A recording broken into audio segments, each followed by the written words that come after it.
Well, Ted, first of all, I just want to thank you very much for coming on the air. I know the fans are excited to hear from you here tonight. And I guess my first question to you would just simply be, are the fans going to see you in Houston a little bit more? Because that's one thing they've clamored for. They want their owner to be out in front and they want to see him. Yeah, look, you can definitely count on me to be there quite a bit. I anticipate coming down in September, and wish I could have made it to a few more games earlier this summer. A few family obligations kept me away. As you guys know, I'm a parent of some young children. There's a lot of obligations I have with them. I was able to make it, unfortunately, not coinciding with the game earlier in the month in conjunction with our World Cup bid.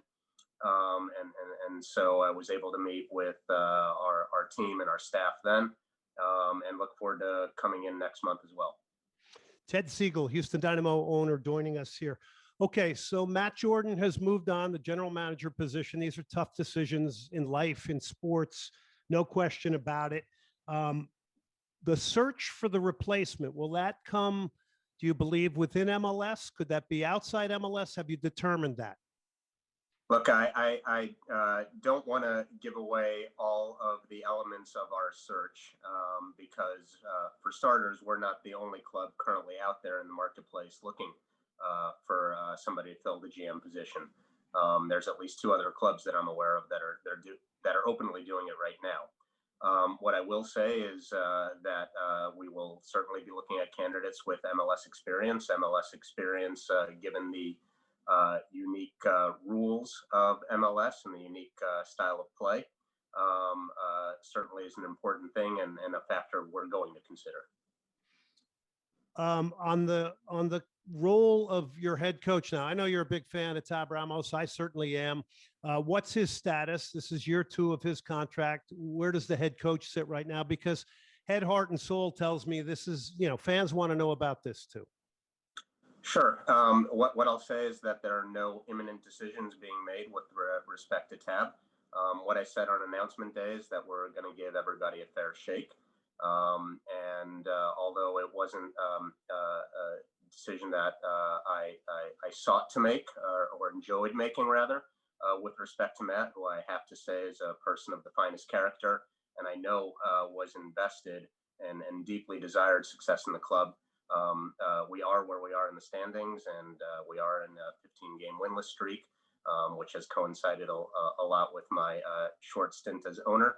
And so that coupled with our past record of success or lack thereof under Matt's tenure led me to that specific decision. But with respect to other personnel, I'm not going to state that any decision is imminent. Ted, is it a role that could be filled by two people? Could you have a sporting director and then somebody that's more of a GM type? Is that something that's considered?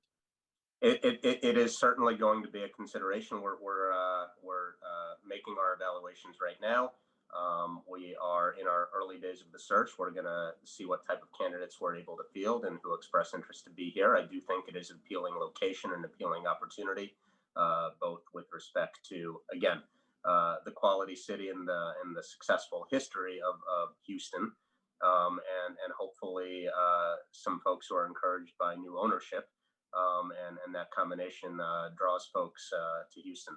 I will also say, just with going back to the topic of Tab, I would anticipate anybody coming into the new role of GM will have some input with respect to our head coaching position. He's Ted Segal, owner of the Houston Dynamo. We're really excited that you're on the show, and I think fans are going to really enjoy the fact that you're being this open, and we really, really do appreciate it. All right, so let's talk a little bit about roster spend in the future, because the competitive side obviously is an area the fans go to right away, and they got inquiring minds. They want to know what's going to happen. So in let's say a current 27-team league, where do you want to fall as far as roster spend? So I'm not going to get into the very specifics of where we're going to be. What I will say is that we have set an objective to spend materially higher than we were last year. I think the team, or our fans rather, will be pleasantly surprised with what shakes out with respect to roster spend in the coming offseason. I'll also note that to the extent that folks are disappointed with the lack of spend to date, I hope that they can appreciate the well-versed soccer fans that they are, that there are only certain things that you can do mid-season, inheriting the roster that we inherited, and changing things midstream as compared to in an off season. Yeah, and I have said it repeatedly on this show. I've said to the fan base that this is not going to all change in the blink of an eye and the click of a finger. You have to have time to analyze the business, do the things you got to do, and frankly, I'll defend you till the day's over. That look, you're not responsible for what occurred prior. This is a clean slate for Ted Segal. It's a clean slate for the Houston Dynamo. So I'm sure that's fans are going to love hearing that. So as much as we talk about the competitive side, well, before I move on to this, let's just talk about stars. Stars are important in sports. You know that people are attracted to a singular guy for teams. Is that something that you think is important in MLS and for the Houston market? I think it's getting the right star, because I think we've seen examples in MLS of the right star translating into great success for the club. And you've seen other individuals who might be taking a victory lap in MLS, although that's less commonplace now than in previous times in MLS. But you've seen examples of folks coming into MLS who are so-called stars and not playing that way. So we recognize the risk of devoting a lot of resources into to a given individual, and so we're going to be very thoughtful about that. I do think that we have certain players in mind that we're already starting to talk about. I'm not going to divulge who they are right now, but we think could be difference makers. We definitely need difference makers, and think that would be a good fit with our club and our city. Ted Segal joining us here, and we're really appreciative of this. This is a very important interview for Dynamo fans, because they've asked for questions, and your owner's here to take them tonight, and we appreciate your coming on the program. All right, so as much as we talk about the competitive side, what about the front office? Will there be changes in the front office and the way operationally things are done and personnel? So as I said on my announcement, we're going to give everybody a fair shake. I think what we just announced yesterday is the result of one assessment. We're continuing to make assessments. I would add, as we've started this discussion, that no further changes are currently imminent. But we're making a holistic review of all facets of the organization and how we can improve it, from our front office to our training ground to our stadium. And so there's a lot that's in the works. Do you, in your mind, culturally have some change that you want to see occur, maybe from the communication standpoint? I think one of the things I hear from fans is a lot. There's a bit too much of a marketing spin on things sometimes. And I think what they're trying to grab at is more substance, less spin a little bit, move that needle a little bit. Are those things that you're looking at as well, as far as the way the organization presents itself? So I'm not sure that I can comment on attempts at spin. What I will say, in the culture that I'm trying to imbue here, is a culture of winning. And that starts first and foremost on the pitch. And if we have a commitment to success on the pitch, I do think that should translate to a commitment to success in all facets of the organization. And a culture of winning and success, I think, is one of these kind of virtuous cycle sorts of things, where once you get the snowball rolling, hopefully it continues in that fashion. So again, first and foremost is our commitment to success on the pitch, and we think good things, including our ability to market our club in the community, will follow from that. So setting that bar higher, obviously, is going to be a big deal. And a winning culture is very important. Look, you've got more business experience than I'll ever have, so I'll say that up front. But how do you instill that in your organization? I mean, does that come through hires? Does it come through additional motivation in other ways, changing the culture? How do you do that as a businessman? Yeah, so I think there are a few elements to it, and the sports business and professional sports is unique from a lot of other business organizations. My reference to success on the pitch is irrelevant to a lot of other businesses. But I will say it's instilling the right people in the appropriate positions, giving them the resources to succeed, which I'm not always certain has been the case in the past year. And as I've said before, and I continue to commit, there will be a commitment to devoting the resources necessary to succeed. And it's applying appropriate performance metrics to gauge whether that success is occurring. Houston as a soccer community, what do you see? I see a passionate sports fan base and passionate for their soccer. Look no further than what we saw over this past summer with the Gold Cup. We had packed stadiums here at BBVA and over at NRG,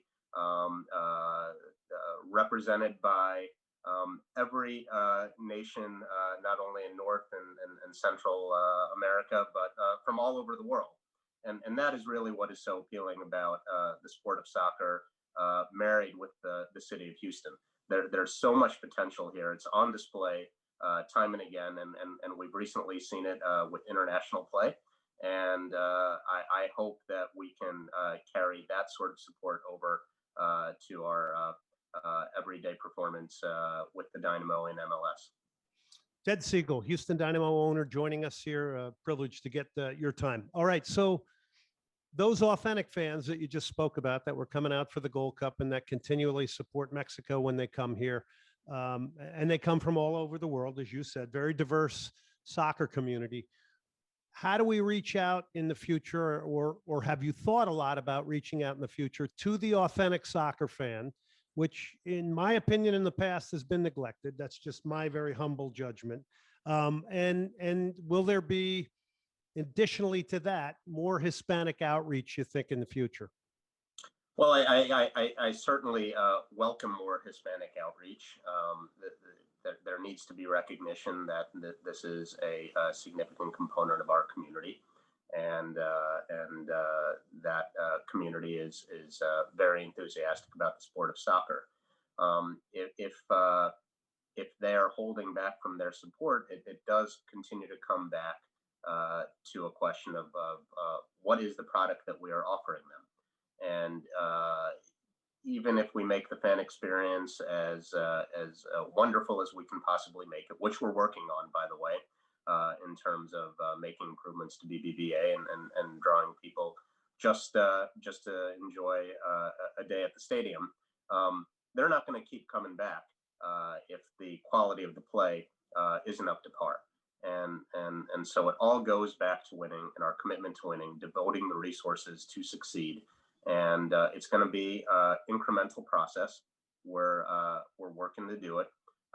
We, like I said, in the off season, have intentions to allocate significant capital to improve our player spend.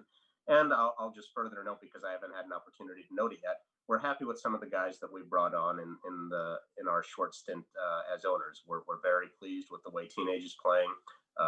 Coco is an incredible midfielder. Just what he can do with the ball borders on wizardry, in my opinion. And so we have certain elements, foundational elements in place already, and we're just looking to build on that. I'm going to use wizardry, if that's okay with you, Friday night on the broadcast. I like that, actually. I don't think I've ever used it. So. What you can do. We'll make sure we credit you on that one. Okay, so if we just continue on with Houston as a city, and you know, I look at what other clubs do. They involve a lot of their locals, whether it's player development, whether it's in front offices that have, and this is the big piece of it, soccer passionate backgrounds, a deep rooted passion for the sport. Do you feel this organization needs a few more Houstonians in there? And additionally to being Houstonians, those that have a deep rooted passion for the game? Well, of course, we need people who have a deep rooted passion for the game. That's essential to the success of a club like ours. What I will say is it would be very nice to add additional Houstonians to our organization. And in particular, what I'd like to highlight, and you, Glenn, as somebody who has been involved with the sport in this city since 1984, I'd like to welcome back a lot more of our players from the glory days, right? And so Brian Ching is somebody who's been a friend to our organization for a long time. And I will say that in the days and months over, my short stint as owner, I'll keep reiterating, it's only been about 60, 70 odd days. I have been heartened by the amount of outreach I've had from Dynamo alums. And it shows that they care, the passion that they have, how invested they are in the success of this organization, and how proud they are of the legacy that they left and that they would like to see resurrected. Yeah, I think that's a great thing because we let a lot of good ones get away, and they're contributing in other places. And Craig Weibels of the world, the Pat Onstads, I love that you're on top of that in a very, very big way. Again, presence in Houston. You said you'll come during the year. Will you be available to come on shows like this every once in a while? I mean, like, can we invite you back every once in a while for sort of an update from the top man? Because again, I think tonight this will be a big hit for the fans. Glenn, you don't need to invite me back. If you weren't inviting me, I'd be volunteering. I'm happy to come on programs like this. I'm happy to make myself available. I think it's an important part of my involvement as an owner. And so not only will you be seeing more of me on the ground, but I'm happy to come back anytime that you welcome me. Well, I'll tell you what, Tab Ramos has done a very good job of opening the doors to the team to us. We appreciate that. And we definitely appreciate you coming on tonight. This has been a great interview. Thank you for letting me get right to the really, really important topics here. Thank you for volleying them right back. And again, I think everybody who listened in here tonight will be very, very pleased with this. So Ted, thank you very much. Best of luck. And you know what? I got to ask you one more thing. Houston, as a city, where have you gone? Any restaurants? Let's lighten it up here for a second. Any places that you really like going restaurant wise, or when you've come here on your visits, what is it about the city? Because I'm an East Coast guy too. It was very different when I got here, but I've come to love this place. So tell me about what's enlightened you about the city of Houston. Look, I am somebody who loves a good meal and a good night out at a restaurant. And so there's a lot that are continuing to be on my list. Having our stadium in the Edo neighborhood, I've been trying to make my way over to Nancy's Hustle. That's one of the ones that I'm trying to get to in the coming moments that I'm in town. I'm a huge barbecue fan, so I will take any and all recommendations on that front. So far, the one in pole position is Pinkerton's. Although if people have a differing point of view, again, I welcome it, and you can probably catch me at some of those places.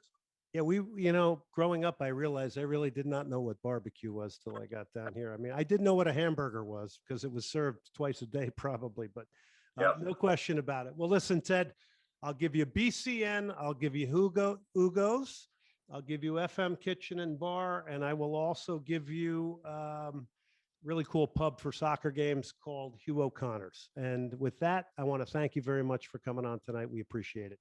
Thanks again, Glenn. All right. That's Ted Segal, Houston Dynamo owner.